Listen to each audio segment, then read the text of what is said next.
नमस्कार बच्चों, आज हम पढ़ेंगे 2019 के एनटीएससी पेपर का हल। तो चलिए अब शुरू करते हैं। गणित में हमारा प्रश्न नंबर 81 जो था वह था कि यदि किसी समांतर श्रेणी, एक समांतर श्रेणी है और यदि किसी समांतर श्रेणी के प्रथम 14 पदों का योग, प्रथम 14 पदों का योग क्या दिया है? पदों का योग हमें प्राप्त है 1050 है तथा प्रथम पद क्या दिया हुआ है? प्रथम 14 पद यानी S14 हमें दिया हुआ है 1050 और प्रथम पद दिया हुआ है प्रथम पद A बराबर 10। प्रथम पद कितना दिया हुआ है? 10। तो 20वां पद ज्ञात कीजिए। 20वां पद बराबर 20वां पद हमारा क्या हो जाएगा? सोचिए आप, प्रथम 14 पदों का योग हमें दिया हुआ है और हमें 20वां पद ज्ञात करना है, प्रथम पद भी दिया हुआ है। तो प्रथम 14 पदों के योग का क्या फार्मूला है? S14 बराबर, ये देखिए S14 कितना है? 1050 n बटे 2।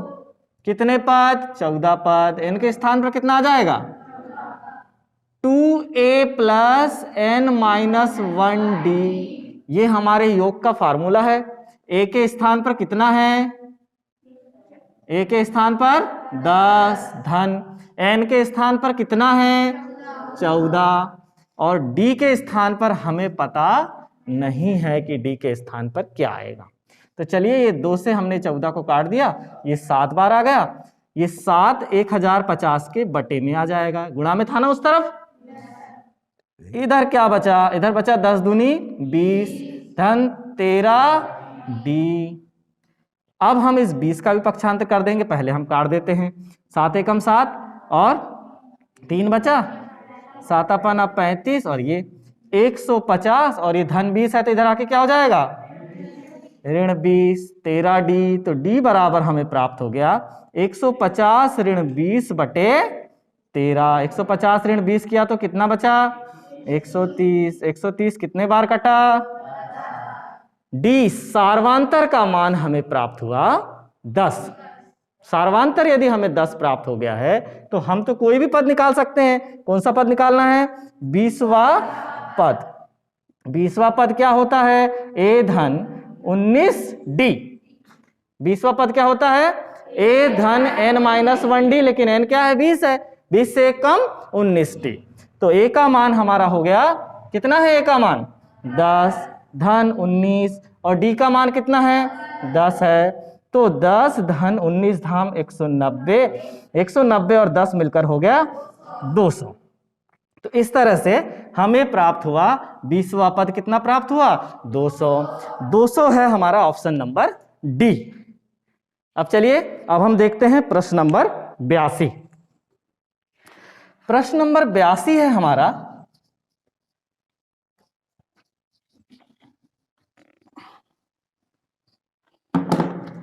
क्या है प्रश्न नंबर 82? देखिए,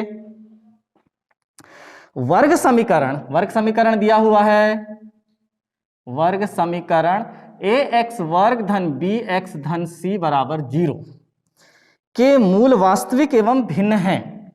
के मूल कैसे होंगे? वास्तविक एवं भिन्न हैं यदि। कब होंगे? हमने 3 स्थितियां बताए हैं कि विविक्त कर का मान जब 0 से बड़ा होगा तो मूल वास्तविक एवं असमान होंगे। विविक्त कर का मान जब 0 से बड़ा होगा तो मूल वास्तविक एवं असमान होंगे। विविक्त कर का मान यदि 0 के बराबर है तो वास्तविक होंगे और बराबर होंगे दोनों मूल। जैसे पहला मूल 2 है तो दूसरा मूल भी क्या होगा? 2 होगा। पहला मूल ऋण 2 है तो दूसरा मूल भी ऋण 2 होगा। और यदि विविक्त कर का मान ऋणात्मक है तो मूल काल्पनिक अधिकल्पित होंगे।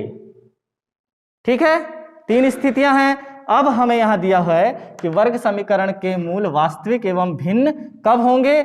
जब विविक्त कर कौन होता है? b वर्ग ऋण 4ac। जब b वर्ग ऋण 4ac का मान कैसा हो? शून्य से बड़ा हो। तो b वर्ग ऋण 4ac का मान शून्य से बड़ा हो, ऑप्शन नंबर बी सही है इसका। ठीक है ना? तो ये हो गया हमारा सवाल नंबर दूसरा, या यहां पर पेपर में 82 नंबर का जो प्रश्न है। अब प्रश्न नंबर 83 देखते हैं हम। 83 तो हमें तीनों बातों का ध्यान रखना है, लेकिन जब विविक्त कर का मान b वर्ग ऋण 4ac का मान शून्य से बड़ा है तो मूल वास्तविक एवं असमान या भिन्न होंगे। ठीक है, वास्तविक होंगे और असमान होंगे। b वर्ग ऋण 4ac जब शून्य के बराबर है तो दोनों मूल वास्तविक तो होंगे, लेकिन कैसे होंगे? समान होंगे। और b वर्ग ऋण 4ac जब शून्य से छोटा है, मतलब ऋण में आया उत्तर हमारा, कैसे आया? b वर्ग ऋण 4ac का मान यदि ऋण में आया तो हम समझ जाएंगे मूल काल्पनिक हैं, अधिकल्पित हैं, अवास्तविक हैं, हम ऐसा मान लेंगे। अब हम अगले प्रश्न पर चलते हैं। अगला प्रश्न है हमारा, यदि किसी त्रिभुज में सबसे बड़ी भुजा, यदि, देखिए आप प्रमेय बताना क्या है ये, यदि किसी त्रिभुज में सबसे बड़ी भुजा का वर्ग, सबसे बड़ी भुजा कौन सी होती है? कर्ण होती है। सबसे बड़ी भुजा का वर्ग अन्य दो भुजाओं के वर्गों के योग के बराबर है। अन्य दो भुजाएं कौन कौन सी हैं? लंब का वर्ग और आधार का वर्ग। अन्य दो भुजाओं के वर्गों के योग के बराबर है तो सबसे बड़ी भुजा का सम्मुख कोण होता है। यदि ऐसी स्थिति बन रही है तो हमें पता है कि यह स्थिति कब होती है? जब त्रिभुज समकोण त्रिभुज हो। कब होती है यह स्थिति? कर्ण का वर्ग बराबर लंब का वर्ग धन आधार का वर्ग। समकोण त्रिभुज की स्थिति में होता है, अर्थात यह कोण कितने अंश का होगा? और यह त्रिभुज कौन सा त्रिभुज कहलाएगा? Very good.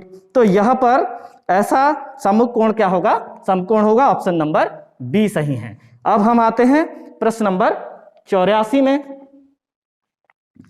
प्रश्न नंबर 84 है हमारा। देखिए प्रश्न नंबर 84 क्या कह रहा है? tan 65 degree upon cot 25 degree is equal to question mark दिया हुआ है।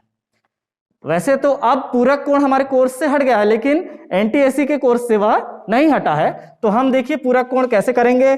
90 tan 90 माइनस थीटा से हम लगा देंगे। किसी एक को बदलना है, अंश या हर में से हम किसी एक को बदलें। तो tan को जब हम लिखेंगे तो ये देखिए tan को मैंने जब 90 माइनस थीटा के रूप में लिखूंगा तो क्या हो जाएगा? ये cot 90 minus theta, cot 90 minus theta, यानी वह tan थीटा था। थीटा को मैंने क्या लिखा? 90 माइनस थीटा के रूप में लिखा। तो tan किस रूप में बदल जाएगा? cot में बदल जाएगा। ठीक है ना? cot 90 माइनस थीटा और नीचे क्या है? cot 25 degree. वास्तव में हम 90 में से 65 घटाएंगे तो कितना बचेगा? cot 25 डिग्री और नीचे भी क्या बचेगा? cot 25 degree. दोनों आपस में कट जाएंगे तो क्या प्राप्त होगा? 1 प्राप्त होगा। तो इस तरह से हमें क्या प्राप्त हुआ? 1 प्राप्त हुआ। यह है हमारा ऑप्शन नंबर ए। अब हम आते हैं 85 नंबर के प्रश्न पर। 85 नंबर का प्रश्न है, निम्न में से कौन सी किसी घटना के होने की प्रायिकता नहीं है? 85 नंबर पर दिया है कि निम्न में से कौन सी किसी घटना के होने की प्रायिकता नहीं है। ऑप्शन दिए हुए 0.78,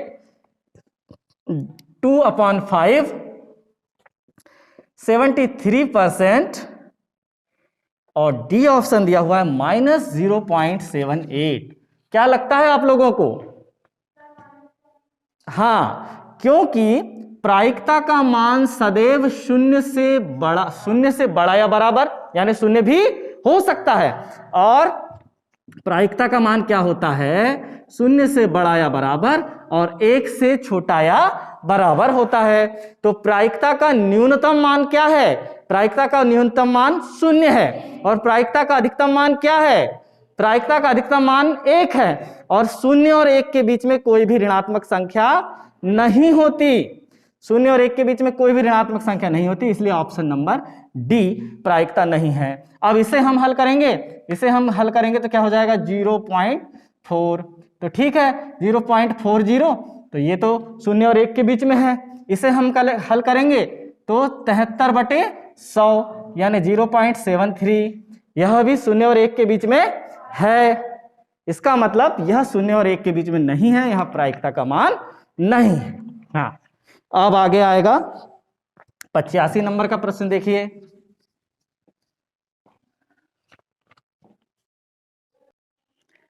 86 नंबर का प्रश्न देखेंगे। 3,28,509 का घनमूल है और 4 ऑप्शन दिए हुए हैं 65, बी में दिया हुआ है 66, सी में दिया हुआ है 68 और डी में दिया हुआ है 69। ये 4 ऑप्शन दिए हुए हैं। तो हमें ये सोचना है कि वास्तव में घनमूल पूर्ण घन संख्या ही होगी ये, तब तो चारों ऑप्शन पूर्ण है ना। तो पूर्ण घन संख्या का घनमूल हम विलोकनम विधि से निकालेंगे। मेरा एक वीडियो डाला हुआ है, आप देखिएगा। विलोकनम विधि से केवल 20 सेकंड में आप निकाल सकते हैं। कैसे? तो ये देखिए, ये है हमारी संख्या 3,28,509।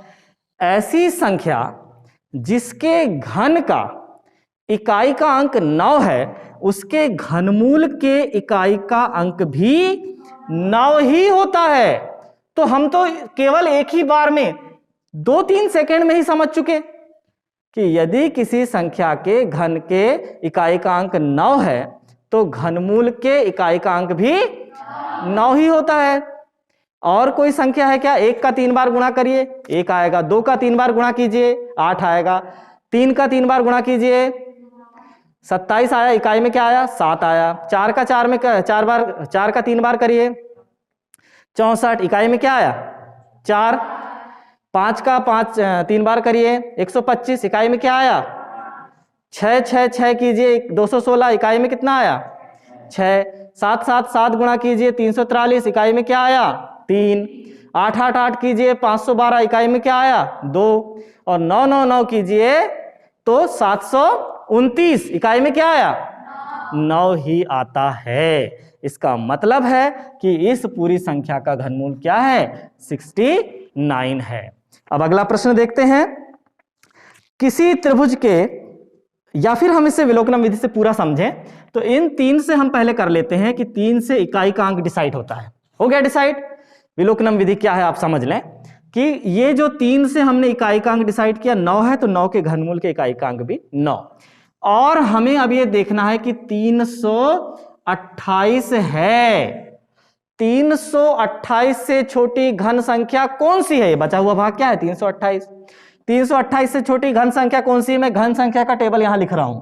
1, 8, 27, 64, 125, 216, 3, 4, 3, फिर 8 का हो गया 512, फिर 729 और ये 1000। ये हो गया। तो इससे छोटी घन संख्या कौन सी है? यहां पर देखिए जल्दी, 216। और इसका घनमूल कितना है? 6 है। इसी घनमूल 6 को हमें यहां दहाई में उतारना है। आ गया ना हल? बहुत आसान है।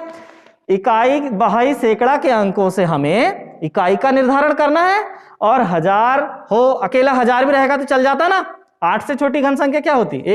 1000 हो, 10,000 हो, लाख हो। ये वाले जो सेकंड पार्ट से हमको क्या करना है? दहाई का अंक डिसाइड करना है। सेकंड पार्ट चूंकि 328 है, उससे छोटी घन संख्या 216 है और उसका घनमूल कितना है? 6 है। तो आप निकाल सकेंगे। आसान है ना? केवल 20 सेकंड में निकाल पाओगे। ये कहलाती विलोकनम विधि। ये वर्गमूल निकालने के लिए भी इस्तेमाल होती है, लेकिन उसमें पार्ट 2-2 के बांटना पड़ता है हमें, है ना। ये घनमूल है, इसलिए हमें पार्ट कितने कितने के बांटना पड़ता है? 3-3 के। आपको पिछली कक्षा में भी मैंने बताया है। आगे हम देखते हैं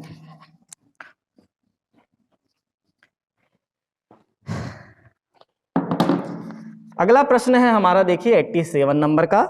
किसी त्रिभुज के तीनों कोणों का अनुपात दिया हुआ है, 1:2:3 दिया हुआ है। तब सबसे बड़े कोण का मान क्या होगा? बताइए, यदि अनुपात में मान लो x कटा हो इनमें से, तो पहला कोण हो गया x, दूसरा कोण हो गया 2x और तीसरा कोण हो गया 3x। तो टोटल तीनों कोणों का योग कितना हो गया 180। तो 3x 2x और x मिलकर कितना हुआ 6x बराबर 180। तो x बराबर कितना हो जाएगा 180 बटे 6 3 18। x का मान 30 आ गया, तो सबसे बड़ा कोण कौन है 3x है। तो 3x का मान कितना आएगा बच्चों, कितना हो गया 90 अंश। सबसे बड़ा कोण कितने अंश का होगा 90 अंश, ऑप्शन नंबर बी। ठीक, अब हम लेते हैं अगला प्रश्न नंबर 88। देखिए प्रश्न 88 क्या है, तो देखिए हमें इस प्रश्न में निकालना है कि रेखाओं 7x ऋण 15y ऋण 2 बराबर 0 और 6x धन 12y ऋण 18 बराबर 0 का प्रतिच्छेदन बिंदु ज्ञात कीजिए, या प्रतिच्छेदन बिंदु है। तो जब हम इन दो रैखिक समीकरणों को, दो चरों वाले रैखिक समीकरणों को हल करेंगे, तो इनके जो x और y के जो मान होंगे वही प्रतिच्छेदन बिंदु होंगे। तो हम इन्हें किसी भी विधि से हल कर लेते हैं। कौन सी विधि से हल कर दें, हम इन्हें विलोपन विधि से हल कर देते हैं। विलोपन विधि से हल करने के लिए समीकरण 1 में 6 का गुणा और समीकरण 2 में 7 का गुणा कर देते हैं। तो 6 का गुणा जब हम करेंगे तो 6 7 42x ऋण 15 छक्के 90y ऋण, अब यहां पर हमने 6 का गुणा कर दिया तो 12 बराबर 0। अब इसमें हम सेकेंड वाले में 7 का गुणा कर देंगे तो 7 6 42x धन 12 सत्ते 84y, फिर उसके बाद ऋण, फिर 18 पंचे 90, 18 छिंग 108, और ये देखिए 56 की 126, 126 आ गया बराबर 0। ठीक है, अब यहां पर ध्यान दीजिएगा, इसको हम जैसे ही देखेंगे कि ये दोनों के चिन्ह तो समान हो गए सर, ऐसे में यदि हम इनको जोड़ते हैं तो 42 और 42 मिलकर कितने हो जाएंगे 44 84 हो जाएंगे, दिक्कत हो जाएगी ना। तो फिर हमें यहाँ क्या करना पड़ेगा, हमें इन्हें घटाना पड़ेगा। तो यहाँ हम लिख देंगे घटाने पर, यहाँ पर जैसे हमने घटाने पर लिखा तो इस धन के सामने यहाँ पर क्या हो जाएगा ऋण, ये धन का ऋण और ये ऋण का धन। ये नए जो चिन्ह हमें प्राप्त हुए हैं, इन्हीं चिन्हों के आधार पर ये 42 से 42 कम हो जाएगा। लेकिन ऋण का 90 और ऋण का 84 दोनों मिलके हो जाएंगे 174, 174 और ऋण है दोनों में तो ऋण। फिर यहां भी देखिए ये धन 126 में से जब 12 घट जाएगा कितना हो जाएगा धन 114 बराबर 0। सही जा रहे हैं, हाँ ये यहां पर y है तो ये y वाले मान को उस तरफ ले जा लेंगे तो 174 y बराबर 114। ठीक है, तो y का मान सीधे सीधे कितना आ जाएगा, देखिए 114 बटे 174 को जब हम 3 से काटेंगे तो 3 तिया 9, 3 अट्ठे 24, फिर 3 पाँचे 15, 3 अट्ठे 24, 38 बटे 58, फिर काट दीजिए 2 से तो 19 आ गया है ऊपर, ये आ गया 2 से, 2 दूनी 4 और 2 नम 18। y का मान कितना प्राप्त हुआ 19 बटे 29। हम ऑप्शन अब चेक करेंगे कि कौन से वाले सवाल में 19 बटे 29 y का ऑप्शन है। a और b दोनों में है तो हमें x का मान भी निकालना पड़ेगा। अब x का मान कैसे निकालेंगे, y के मान को समीकरण 1 में रख दो तो 7x ऋण 15y ऋण 2 बराबर 0 में हम y का मान 19 बटे 29 रख दें तो रख दीजिए 7x ऋण 15 19 बटे 29 ऋण 2 बराबर 0। तो अब हम देख लेंगे कि हमें इसे हल करने पर क्या प्राप्त होता है। 7x ऋण, अब देखिए 19 पंचे 95 की 5 हासिल का 9, 19 से कम 19 और 9 हो गया हमारा 28। ठीक है, और हल में क्या है, हर में तो 29 ही रहेगा, ऋण 2 ही रहेगा बराबर 0। अब ये ऋण 2 है तो हम इसे क्या लिख देंगे अब 7x, ये ऋण को कॉमन ले लिया तो अंदर बचा 285 upon 29 plus 2 is equal to 0। अब यहां पर हो जाएगा 7x माइनस ये हो जाएगा 285 और धन 29 दूनी 58 पूरे के बटे 29 बराबर 0। तो ये हो जाएगा, ऋणात्मक मान उस तरफ चला जाएगा, तो 7x बराबर, ये दोनों पहले जुड़ जाएंगे, जोड़ दो, कितना हो जाएगा, 8 5 13 की 3 हासिल का 1, 8 5 फिर से 8 5 13 और 1 14 की 4 हासिल का 1 और 2 और 1 3, 343 बटे 29। अब ये x हो जाएगा अकेला 343 बटे 7 गुणा 29। हमें पता है 343 7 का घन है, तो एक बार का 7 कट जाएगा, 7 चौके 28 और 6 7 9 63। तो x बराबर हो गया 49 बटे 29। तो x का मान 49 बटे 29 और y का मान 19 बटे 29। तो हमें दो उत्तर प्राप्त हो गए, कौन कौन से, x का मान 49 बटे 29 और y का मान 19 बटे 29। तो ये हमारे दोनों उत्तर प्राप्त हुए, ऑप्शन नंबर बी प्राप्त हुआ। चलिए अगला सवाल, चलिए अब देख लेते हैं। अगला प्रश्न है हमारा, समीकरण युग्म 5x ऋण 8y धन 1 बराबर 0 तथा 3x ऋण 24 बटे 5y धन 3 बटे 5 बराबर 0 के चार ऑप्शन है। कोई हल नहीं है, अद्वितीय हल है, अनंत हल है, या इनमें से कोई नहीं। परिस्थितियां मैं आपको बता देता हूं कि यदि x के गुणांक कौन कौन है, a1 और दूसरे वाले के a2, a1 बटे a2 बराबर नहीं होगा यदि b1 बटे b2 के, तो हम कहेंगे कि समीकरण निकाय का एक अद्वितीय हल होगा, अर्थात दोनों रेखाएं एक दूसरे को प्रतिच्छेद करेंगी। यदि हम बोलें कि भाई पहला वाला तो बराबर है, a1 बटे a2 का अनुपात b1 बटे b2 के अनुपात के बराबर है, यानी x के गुणांकों का अनुपात y के गुणांकों के अनुपात के बराबर है, किंतु अचर पद के बराबर के अनुपात के बराबर नहीं है। तब हम कहेंगे समीकरण निकाय का कोई भी हल नहीं होगा। तो इस परिस्थिति में दोनों रेखाएं एक दूसरे को प्रतिच्छेद करेंगी, अद्वितीय हल की स्थिति में। और कोई हल नहीं की स्थिति में दोनों रेखाएं एक दूसरे के समांतर होंगी। भाई जब कोई हल है ही नहीं, यानी दोनों एक दूसरे से मिल ही नहीं रहे हैं, मिल रहे हैं कि दोनों एक दूसरे से मिल ही नहीं रहे हैं, तो कोई हल नहीं। अब तीसरी स्थिति है कि भाई साहब यदि a1 बटे a2 बराबर b1 बटे b2 बराबर c1 बटे c2 की स्थिति बनती है, तो समीकरण निकाय के अनंततः अनेक हल होंगे। यानी जिस रास्ते से पहली वाली रेखा गुजरी थी, उसी रास्ते से दूसरी वाली रेखा भी गुजर जाए, तो हम कहेंगे कि दोनों रेखाएं के अनंततः अनेक हल होंगे। हल यानी मेल मिलाप, कटान बिंदु। बोले यहां पर दोनों मिली, क्या मिली, यहां मिली, यहां मिली, यहां मिली, यहां मिली, यहां मिली, यहां मिली, पूरे अनंत तक मिल रही हैं। वो साथ में ही है ना, एक ही टू व्हीलर में बैठे हुए हैं, तो अनंत तक मिल रहे हैं।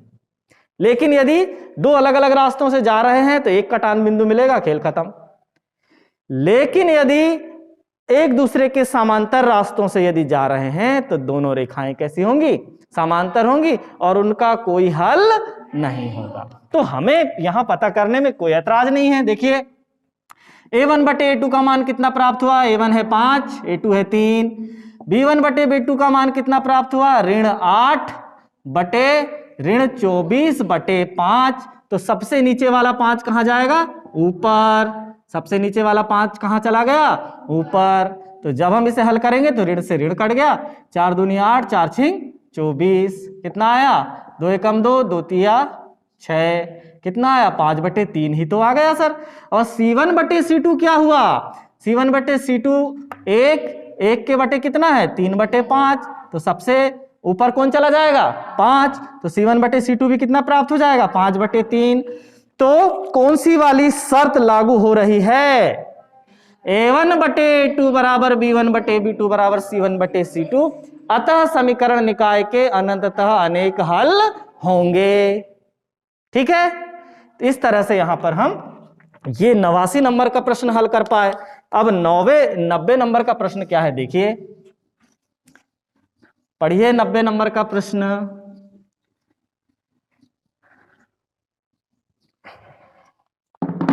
शीर्ष 90 नंबर का प्रश्न है, शीर्ष 1 ऋण 1 ऋण 4 6 और ऋण 3 ऋण 5 वाले त्रिभुज का क्षेत्रफल है। वाले त्रिभुज का क्षेत्रफल है।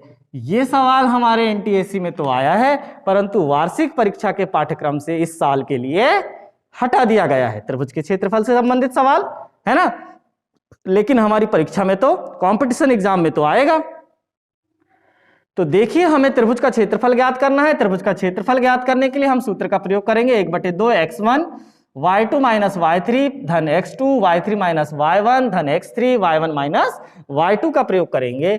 हमें इसलिए इन शीर्षों को मानना पड़ेगा। पहला शीर्ष हमारा x1 y1, दूसरा शीर्ष हमारा x2 y2 और तीसरा शीर्ष हमारा x3 y3 है। तो चलिए हम मान रख देते हैं। यहाँ पर हमें सीधे सीधे त्रिभुज के क्षेत्रफल का मान निकालना है। तो x1 हमारा कितना है, 1 है। y2 हमारा कितना है, 6 है। y3 हमारा कितना है, -5 है। ध्यान दीजिए, y3 हमारा कितना, एक माइनस तो हमारा ये परमानेंट वाला है, और y3 हमारा कितना है, -5 है। दो माइनस हो गए, हो जाने दो।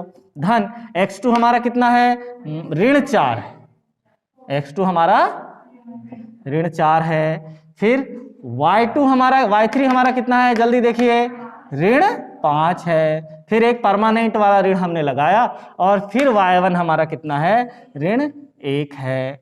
फिर धन x3 का मान हमारा है ऋण 3, और y1 माइनस y2, y1 का मान कितना है, y1 का मान है हमारा ऋण 1, फिर एक माइनस, और y2 का मान हमारा कितना है, 6 है। बस इसे हम हल कर देंगे। अब इसे हल करने पर क्या होगा, देखिए, 1/2 ये हो गया 6, ऋण ऋण 2 बार हो गया तो धन, ये हो गया 5, फिर ये धन,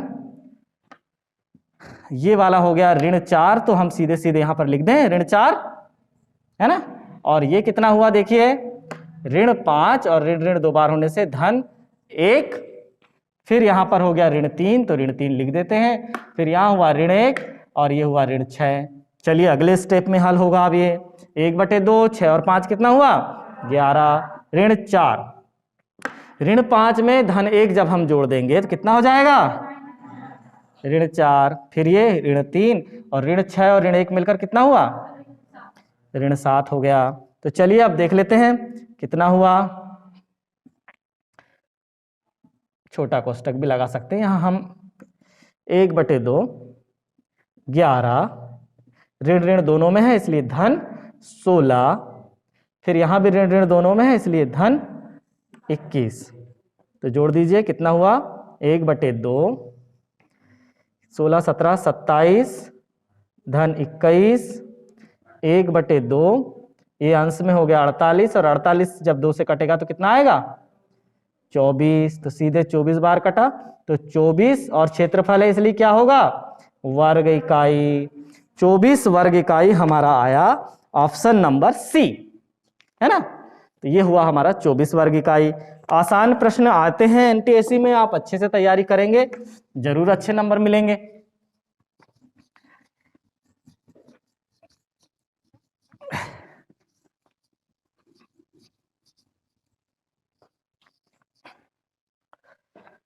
चलिए, समांतर श्रेणी का 10वां पद ज्ञात करना है। बहुत इजी प्रश्न है, 91 नंबर पे है कि समांतर श्रेणी हमें दी हुई है।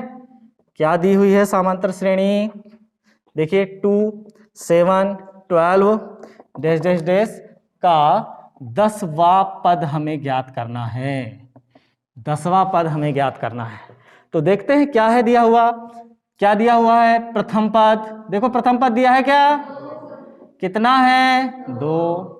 सार्वांतर कितना दिया हुआ है, सार्वांतर d बराबर 7 में से 2 हम कम कर देंगे तो कितना आएगा, 5। 10वां पद ज्ञात करना है तो an हमारे पास फार्मूला क्या है, an plus n minus 1d, a plus n minus 1d है। लेकिन हम सीधे सीधे 10वां पद हमें ज्ञात करना है तो a10 बराबर a धन 9d डायरेक्ट लिख सकते हैं, है ना। 10वां पद ज्ञात करना है। तो a10 कितना हो जाएगा 10वां पद? पहला a का मान कितना है 2 धन 9, d का मान कितना है 5। अब a10 बराबर 9 और 5 का पहले हम गुणा करेंगे और ये हो गया। पहले हम 2 में 9 को जोड़ नहीं देंगे, पहले हमें गुणा करना पड़ेगा। 45 और 2 47, कितना आ गया 47 आया। और ऑप्शन नंबर कौन सा आया? बी आया। ठीक है,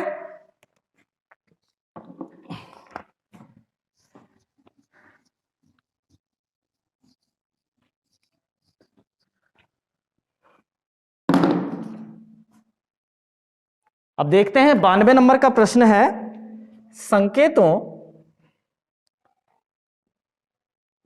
संकेतों के व्यापक अर्थों के साथ समांतर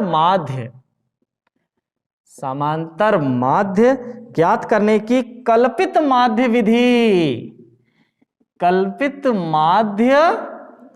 विधि का सूत्र है। क्या है कल्पित माध्य विधि का सूत्र? यहां पर 4 सूत्र दिए हुए हैं।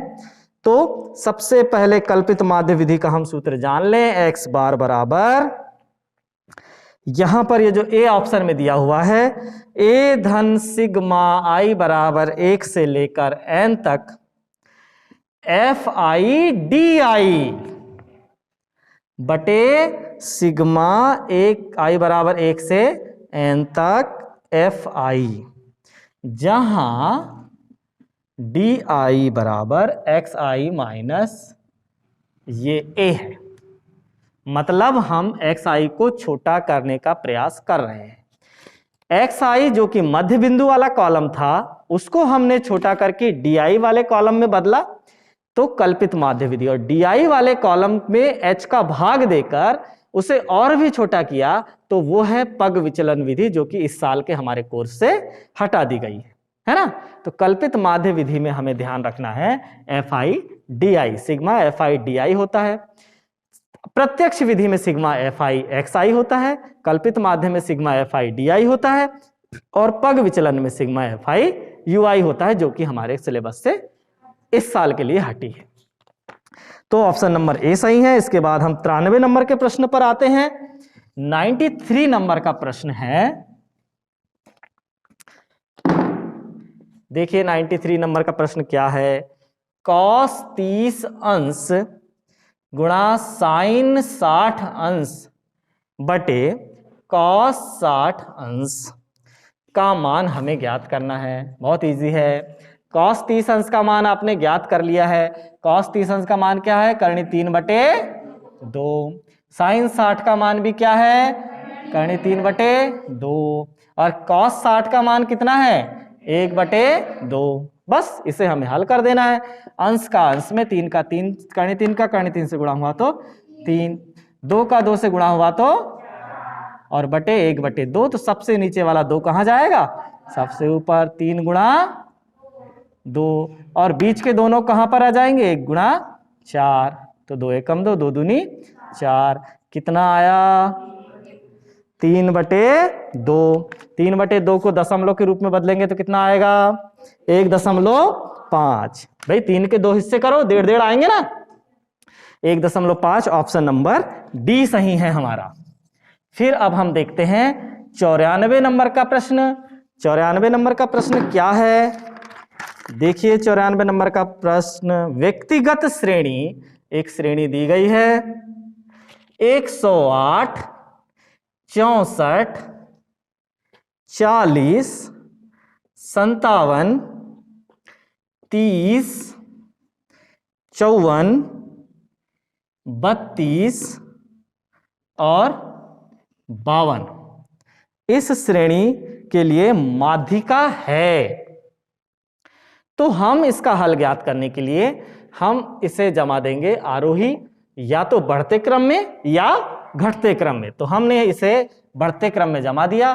तो बढ़ते क्रम में सबसे छोटा मान कौन है? 30, फिर 32, फिर आगे, फिर आगे 54, 54 के बाद 57 के बाद और 64 के बाद नाप लीजिए, 8 पद हैं।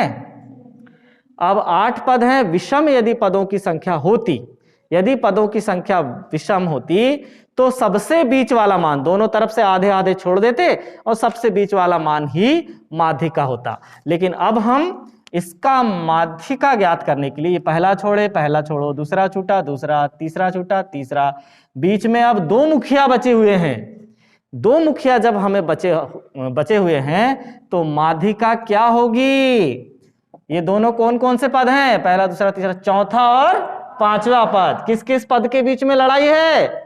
चौथा और पांचवा पद।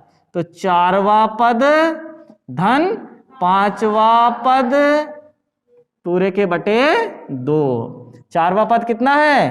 52। 5वां पद कितना है? 54। पूरे के बटे 2 करे तो कितना आएगा? 106 बटे 2। और 106 बटे 2 जब हम करेंगे तो कितना प्राप्त होगा? 53 प्राप्त होगा। हमें इसका सूत्र भी पता होना चाहिए कि यदि पदों की संख्या विषम है तो n धन 1 बटे 2वां पद, पदों की संख्या n क्या है? पदों की संख्या है, वहां हम रख सकते हैं विषम हो तो। और यदि पदों की संख्या सम है तो n बटे 2वां पद यानी आधा वाला पद धन आधे से 1, n बटे 2 धन 1वां पद और पूरे के बटे 2, जो कि हमने यहां पर हल किया है। ये सम के लिए माध्यिका का फार्मूला है, ये विषम के लिए माध्यिका का फार्मूला है। अगला प्रश्न देखते हैं। 95 नंबर का प्रश्न है हमारा। यदि tan थीटा बराबर दिया हुआ है 3/4 तो हमें ज्ञात करना है sin theta into cos theta. sin theta into cos theta का मान हमें ज्ञात करना है। तो बहुत इजी है। tan थीटा हमें दिया हुआ है, मतलब लंब बटे आधार दिया हुआ है, लंब बटे आधार का अनुपात दिया हुआ है। चूंकि अनुपात दिया हुआ है और हमें उत्तर भी यहाँ अनुपात के ही रूप में प्राप्त करना है, तो हम सीधे सीधे आनुपातिक कर्ण का वर्ग क्या हो जाएगा? हमें पाइथागोरस प्रमेय क्या कहता है? पाइथागोरस प्रमेय, हाँ, क्या हो जाएगा? कर्ण का वर्ग लंब का वर्ग धन आधार का वर्ग। तो ये ऊपर वाला लंब का वर्ग, यानी हम चाहो तो अभी x के रूप में लिख सकते हैं, वरना अनुपात के रूप में हमें हल करना है, इसलिए हम x ना भी लिखें तो चलेगा। लेकिन अब यहाँ पर आधार क्या है? 4x पूरे का वर्ग। तो कर्ण का वर्ग बराबर ये हो जाएगा 9x वर्ग धन 16x वर्ग। तो ये हो गया 25x वर्ग। कर्ण का वर्ग बराबर 25x वर्ग, कर्ण वर्ग बराबर हमें क्या प्राप्त हो जाएगा? 5x पूरे का वर्ग। तो कर्ण बराबर हो गया 5x। मान रख दीजिए sine theta into cos theta ज्ञात करना है हमें। Sine theta into cos theta क्या हो जाएगा? साइन थीटा का मान हो जाएगा हमें लंब बटे कर्ण, लिख दीजिए लंब बटे कर्ण, इंटू कॉस थीटा का मान क्या है? आधार बटे कर्ण, रख दीजिए मान। लंब का मान कितना है? 3x। कर्ण का मान कितना है? आधार का मान कितना है? कर्ण का मान कितना है? तो कितना हो जाएगा? 12x वर्ग बटे 5m 25x वर्ग। x वर्ग से x वर्ग कट गया। बोला था कि x अपने आप अनुपात में हट जाएगा, तो ये हो गया 12/25। 12/25 यानी कि ऑप्शन नंबर सी। अब आया हमारा 96 नंबर का प्रश्न। 96 नंबर का प्रश्न है,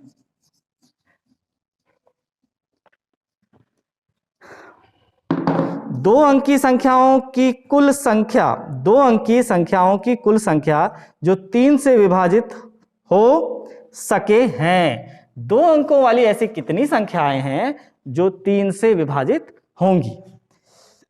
हमें पता है कि 2 अंकों की न्यूनतम संख्या कौन है? 10 है। और 2 अंकों की अधिकतम संख्या कौन है?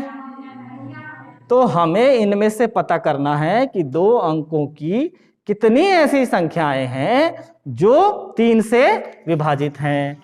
तो 10 के बाद हम पहुंचे 11। 11 3 से विभाजित है क्या? 12 है क्या? हाँ, तो श्रेणी हमारी बनके तैयार हो जाएगी। क्या होगी? सबसे पहले संख्या कौन सी आएगी? 12। 12 के बाद 15 के बाद डैश डैश डैश। सबसे बड़ी संख्या जो 3 से विभाजित है वो कौन है? 99। ये कौन सी श्रेणी बनकर सामने आ गई हमारे? समांतर श्रेणी, जिसका प्रथम पद कितना है, सार्वांतर कितना है, हाँ 15 ऋण 12 बराबर, तो फिर पदों की संख्या यानी एनवा पद हमारे पास कितना है, n बराबर 99। तो n का मान हम ज्ञात कर सकेंगे क्या, बिल्कुल ज्ञात कर सकेंगे। देखिए कैसे ज्ञात करेंगे, an बराबर a धन n माइनस 1 d। n का मान है हमारा 99, a का मान है हमारा 12, n माइनस 1 d का मान हमारा कितना है, 3 है। ये 12 इस तरफ आ जाएगा, 99 ऋण 12 n माइनस 1 इंटू 3। तो अब देखिए 99 में से 12 कम कर दीजिए, यहाँ कितना बचा 7, यहाँ कितना बचा 8, n माइनस 1 इंटू 3, तो n माइनस 1, अब 3 यहाँ आ जाएगा नीचे, तो 87/3, 3 दूनी 6, 3 नम 27, कितना आ गया 29, n माइनस 1 इस तरफ आ जाएगा, तो 29 और 1 कितना हो जाएगा 30 हो गया। n का मान कितना आया 30। ऐसी कितनी संख्याएं हैं दो अंकों की जो 3 से विभाजित हैं, 30 संख्याएं हैं। ऑप्शन नंबर बी सही है इसका। ठीक है, अब आगे हम ले लेते हैं प्रश्न नंबर 97। 97 नंबर का प्रश्न है हमारा,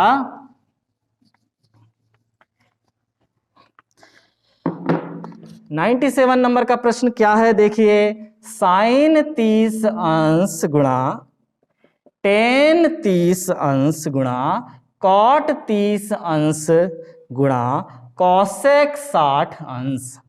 जब हम इसके मान रखेंगे तो हमें पूछ रहा है, ऑप्शन नंबर ए दिया हुआ है कि वास्तव में ये टेन 30 अंश के बराबर होगा क्या। ऑप्शन बी कह रहा है ये कॉट 60 अंश के बराबर होगा क्या। ऑप्शन सी कह रहा है साइन 30 अंश इंटू कॉट 60 अंश के बराबर होगा, या ऑप्शन डी कह रहा है उपरोक्त सभी। यदि आप समझते कि टेन 30 अंश का मान कितना होता है 1/3 और कॉट 60 अंश का मान भी कितना होता है 1/3, आप समझ जाते सर ये दोनों उत्तर एक से हैं, मतलब जरूर इसका उत्तर क्या आएगा, उपरोक्त सभी। सवाल हल करने की आवश्यकता नहीं पड़ती, ऐसे ही दिमाग लगा लेते आप, लगाते कि नहीं। तो देखिए हल भी करेंगे तो क्या प्राप्त होगा, साइन 30 अंश 1/2, टेन 30 अंश 1/3, टेन कॉट 30 अंश 3 और कॉसेक 60 अंश 2/3। ये 3 से 3 कैंसिल, कितना प्राप्त हुआ 2 से 2 कैंसिल, 1/3। तो हमने ये देखा कि ऑप्शन ए का मान भी 1/3 है, ऑप्शन बी का मान भी 1/3 है। साइन 30 का मान 1/2, कॉस 60 का मान 3/2, सॉरी कॉस 60 नहीं है, हाँ कॉसेक 60 है। कॉसेक 60 का मान क्या है, साइन 30 का मान 1/2, कॉसेक 60 का मान 2/3, तो 2 से 2 कट गया, इसका मान भी कितना आया 1/3। यानी हमारे उपरोक्त सभी उत्तर सही है। ये हमारे 97 नंबर का प्रश्न हो गया। अब हमारे 98 नंबर का प्रश्न क्या है, देखिए 98 नंबर का प्रश्न है, क्या है 3x धन 6 x धन 1 धन 2x बराबर x धन 5 x धन 4 में। यहां पर ऑप्शन दिया है, 4 ऑप्शन कौन कौन से हैं, कोई मूल नहीं है, वो काल्पनिक मूल हैं, वास्तविक मूल हैं, या इनमें से कोई नहीं। तो अब देखिए क्या हो गया, देखिए अब देखिए यहां पर 3x का x से गुणा होगा तो 3x स्क्वायर प्लस 3x का 1 से होगा तो 3x, 6 का 1 से होगा तो 6x और 6 का 1 से होगा तो 6 कम 6, 2x तो 2x रहेगा। ये बात समझ में आ गई। अब इसमें देखिए x का 1 से होगा तो x वर्ग, x का 4 से हुआ तो 4x, 5 का x से हुआ तो 5x और 5 का 4 से हुआ तो, सबको इस तरफ ले आइए, सबको इस तरफ ले आओ, कितना हो जाएगा 3x वर्ग ऋण, पहले इनको जोड़ लो है ना, 3x 6x 9x और 2x 11x धन 6। अब इस तरफ ये आ जाएगा तो कितना हो जाएगा ऋण 2x, फिर ये 4x और 5x मिलकर कितना हुआ 9x, इधर आएगा तो सॉरी ऋण x वर्ग बोलते जाया करो, ऋण 9x ऋण 20 बराबर 0। ठीक है। अब देखिए, अब हम घटाएंगे जब तो हमें पता चलेगा कि 3x वर्ग में से x वर्ग जाएगा तो 2x वर्ग, 11x में से 9x जाएगा तो 2x। ठीक है। और 6 में से जब 20 कम होगा तो ऋण 14 बराबर 0। जब हम इसमें पूरे सवाल में 2 का भाग दे देंगे तो x वर्ग धन x ऋण 7 बराबर 0। ये तो हमारा वर्ग समीकरण प्राप्त हुआ, लेकिन इसके मूलों की प्रकृति जानने के लिए हमें क्या ज्ञात करना पड़ेगा? विविक्त कर b वर्ग ऋण 4ac निकालो। क्या होगा b वर्ग ऋण 4ac? a का मान 1 है, b का मान 1 है, c का मान ऋण 7 है। b वर्ग मतलब 1 का वर्ग ऋण 4, a का मान कितना है? 1 है, c का मान कितना है? ऋण 7 है। तो 1 का वर्ग हो गया 1, ऋण ऋण 2 बार होने की वजह से धन 27। तो मजा आ गया हमें। तो कितना आ गया विविक्त कर का मान? 28, जो कि कैसा है? धनात्मक है। और यदि विविक्त कर का मान धनात्मक प्राप्त हो गया है अर्थात दोनों मूल वास्तविक एवं असमान हैं, तो यहां पर ऑप्शन है वास्तविक मूल है क्या? है क्या बताइए? है। तो ऑप्शन नंबर सी सही है। अब 99 नंबर के प्रश्न पर आते हैं हम। हाँ, 99 नंबर का प्रश्न है, जब 2x वर्ग धन 3x धन 1 को x धन 2 से विभाजित किया जाता है, ये हम विभाजित कर रहे हैं। ठीक है।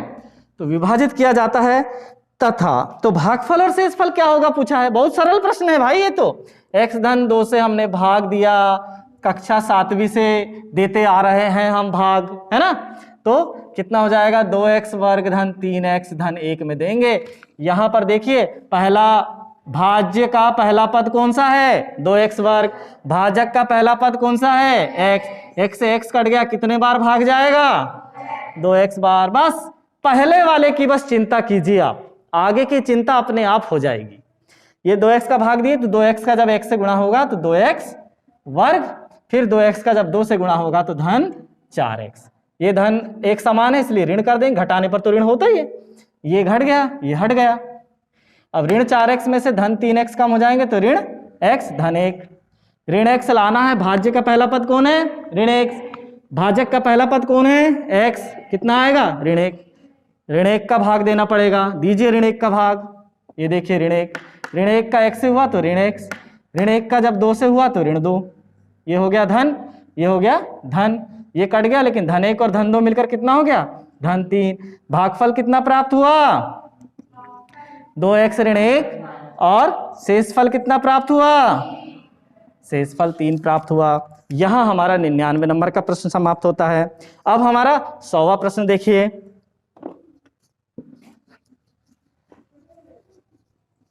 100वां प्रश्न है, द्विघात बहुपद। द्विघात बहुपद क्या है? द्विघात बहुपद x वर्ग धन 7x धन 10 के शून्यक होंगे। इनके हमें क्या ज्ञात करना है? शून्यक ज्ञात करना है। कर लेंगे। शून्यक ज्ञात करने के हमारे पास 2 तरीके हैं गुणनखंड विधि से। चलिए तो गुणनखंड विधि से हम शून्यक ज्ञात करते हैं। x वर्ग धन 7 को ऐसे 2 भागों में बांटना है कि वो हमें कितना प्राप्त हो? ये बीच में धन का चिन्ह हो। सबसे पहले तो ये वाला धन का चिन्ह यहां बीच में हो जाए, और 5 दूनी 5 और 2 का हमने योग किया तो 7 आया, 5 और 2 का गुणा किया तो 10 आया। x वर्ग धन 5, ये x है, x जब अंदर आएगा तो 5x धन 2x धन 10, और इन दोनों पदों में से x कॉमन निकल गया तो अंदर बचा x धन 5। इन दोनों पदों में से 2 कॉमन निकल गया, अंदर बचा x धन 5। जब हम दोनों पदों में से x धन 5 को कॉमन निकाल लेंगे तो अंदर बचेगा x धन 2। तो शून्यक, ये कब शून्यक होगा? बहुपद कब शून्य होगा? या तो हम इसके पहले पद को 0 कर दें तो दूसरे से गुणा होके 0 हो जाएगा, या हम दूसरे पद को 0 कर दें तो पहले से गुणा होके 0 हो जाएगा। कौन सी शर्त है? जब x धन 5 बराबर 0 तो x बराबर ऋण 5, ये पहले शून्यक की शर्त है। तथा जब हम कर दें, मान लो कि x धन 2 को 0 कर दें मान लो, तो x बराबर कितना हो जाएगा, -2। तो आंसर में शून्य कौन कौन से होंगे, x बराबर -5 -2। ठीक है, ऑप्शन नंबर सी सही है। तो इस तरह से 2019 की एनटीएससी परीक्षा का गणित का प्रश्न पत्र आज यहां समाप्त होता है। धन्यवाद।